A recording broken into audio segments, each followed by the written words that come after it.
Hey everyone, it's Saoirse, and this week I thought I would do something a little bit different because I'm on vacation in California, and it got me thinking about reading while on holiday. A lot of people are super into it. They bring multiple books on their vacation. They'll do like beach vacations where they're just lounging and reading the whole time. I used to bring so many books when I went on a trip. When I was a kid, I had this thing where I was like, I will finish 9 books, and then what'll I do? Like, I'll have to bring a 10th because I won't have anything left to read. I never finished that many books because when I'm on a trip, I'm really active. I'm doing a ton of sightseeing. I'm not the type to just like sit and lounge because I do enough of that at home. But this time, I thought I'm gonna bring a book that I have confidence I will be able to focus on the plane because that's the biggest thing for me.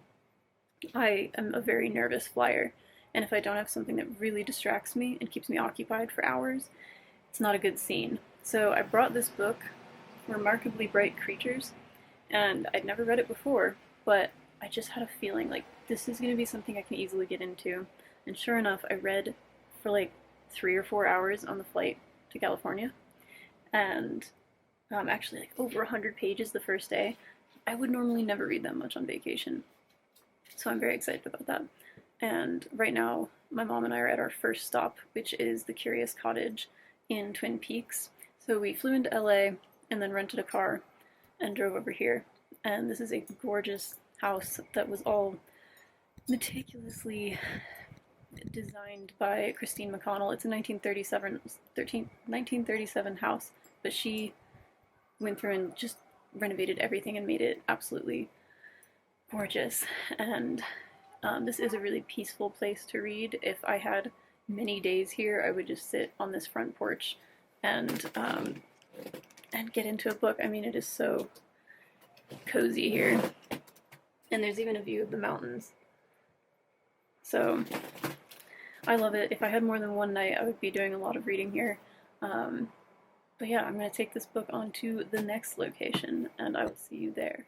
And I'm back, and this time I'm at the Trixie Motel in Palm Springs, and I still have my book. Have not read any yet, but I hope to by the pool. This is a very, very fast-paced vacation, so again, how do you read during a fast-paced vacation? How does anybody read during any vacation? I find that I'm so, I don't know if stressed is always the right word, but just like amped up and kind of, you know, like when a cat gets to a new location and it has to go into every corner and sniff everything and rub its face on everything and maybe hide a little bit.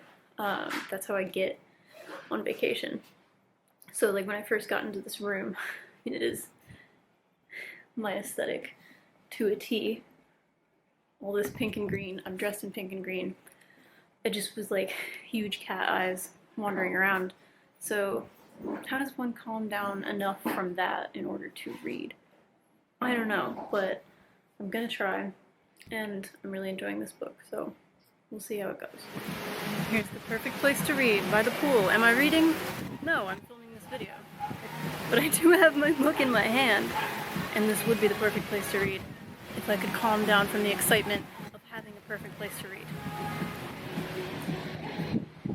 I come to you now from the deck of the Queen Mary in Long Beach.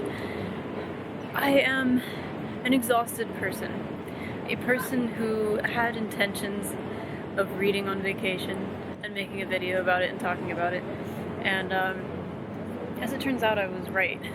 As I do more stuff, I don't have the energy to read. So here's my book. I've not opened it on this ship, and will I? Because my flight is early in the morning.